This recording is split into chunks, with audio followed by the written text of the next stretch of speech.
Nous avons tous, à un moment donné ou un autre, entendu parler des alevins. Pour tous ceux qui exercent dans la pisciculture et même ceux qui sont passionnés. Également ceux qui s'intéressent à l'alimentation alimentaire dans notre pays. Nous avons tous entendu parler des alevins. Alors, c'est quoi l'alevin dans un projet piscicole? Comment est-ce qu'on peut faire pour se procurer l'alevin de bonne qualité?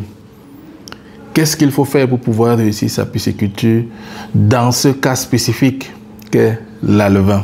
Alors nous allons apporter quelques éléments de réponse pour pouvoir éclairer plus d'un. Salut et bienvenue une fois de plus à notre rendez-vous hebdomadaire. Rendez-vous qui a pour objectif de partager notre expérience dans ce domaine. Alors, il y a de cela quelques semaines, nous avons débuté ce projet passionnant et je puis le rappeler ici que c'était le tout premier projet pour nous de partage d'expérience dans ce secteur. C'est une fierté, ça n'a pas été facile pour nous, mais nous y sommes. Nous sommes en train de réussir notre première rencontre sur le domaine précis qu'est la pisciculture.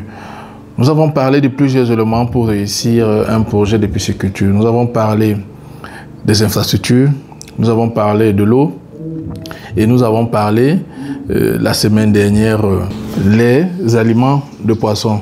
Alors aujourd'hui, pour clôturer sur ce chapitre consacré aux éléments nécessaires pour une bonne pisciculture, nous allons parler des alevins. Des alevins pour pouvoir réussir un projet piscicole. Quand on lance un projet piscicole, outre les questions que nous nous sommes posées par le passé, il y a également une question importante que nous devions nous poser sur les alevins. Comment faire pour se procurer des alevins de bonne qualité et en quantité? Voilà également l'une des questions qui nécessite d'avoir une réponse importante pour la réussite d'un éventuel projet. Alors, comme par le passé, il est question ici de se poser une question. Pour la réussite de mon projet personnel, est-ce qu'il est judicieux pour moi de construire une écloserie? Ou alors, si c'est un projet de moindre importance, est-ce que j'ai la capacité de m'approvisionner chez certains pisciculteurs ou alors dans une station aquacole? Voilà des questions qu'il faut se poser avant de lancer un projet également, dans le cadre spécifique de la production des alevins. Alors, quand on veut également se lancer dans ce projet, il est judicieux de connaître la situation réelle des alevins sur le marché. Alors, on se pose simplement une question. Est-ce qu'il existe des alevins sur le marché en quantité et en qualité? Si aujourd'hui, un producteur lambda décide de faire une commande de 20 000 alevins, est-ce qu'il peut être livré, quel que soit le producteur d'alevins chez qui il ira? Peut-il entrer en possession de sa commande? Je ne pense pas. Alors, ceci nous montre tout simplement que il n'y a pas suffisamment d'alevins disponibles sur le marché local. C'est également un élément important que vous, producteurs qui voulez vous lancer dans la filière, vous devez connaître. Cela vous permettra d'avoir un élément sur lequel on peut se baser pour prendre une décision stratégique pour la mise en place de notre projet.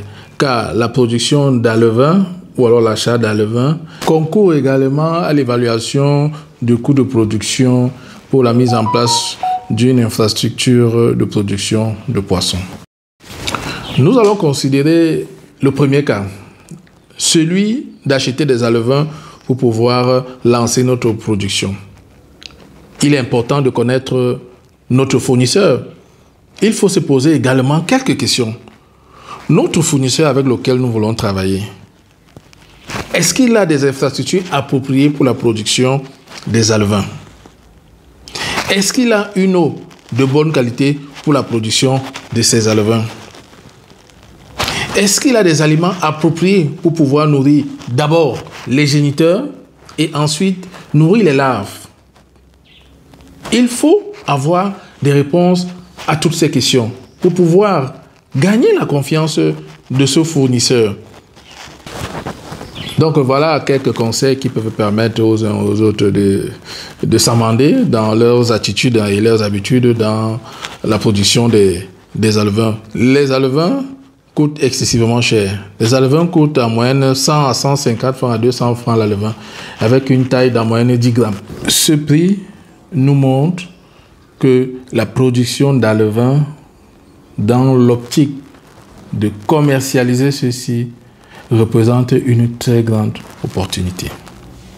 Oui, vous pouvez créer une entreprise, produire seulement les alevins et trouver votre compte. Comme deuxième cas de figure, nous décidons de construire notre écloserie. Alors ce cas de figure nous met à l'abri des surprises désagréables. Vous savez, quand vous avez votre fournisseur, vous travaillez avec lui, rien ne vous garantit qu'il vous livrera toujours les produits sollicités à temps.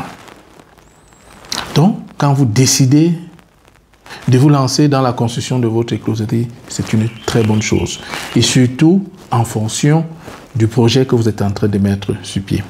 Pour ces cas de figure, vous devez tout simplement vous entourer de techniciens capables de produire.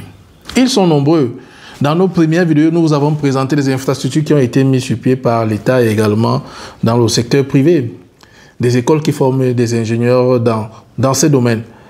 Ils sont là, il faut recruter ceux-là, leur permettre de s'exprimer et je crois qu'ils feront le job. Nous sommes rendus au terme de ce chapitre destiné aux éléments nécessaires pour une bonne pisciculture. Alors, ça a été une expérience importante pour nous et je crois que désormais, à partir de la présence des réseaux sociaux dans notre environnement, dans notre quotidien, nous allons consacrer régulièrement un tout petit peu de l'espace pour pouvoir produire des contenus importants pour nous. Ce chapitre est le tout premier et par la suite, nous reviendrons avec des sujets aussi sensationnels que celui-ci. En attendant, merci et je vous souhaite déjà par anticipation bienvenue dans ce secteur nouveau qu'est la pisciculture.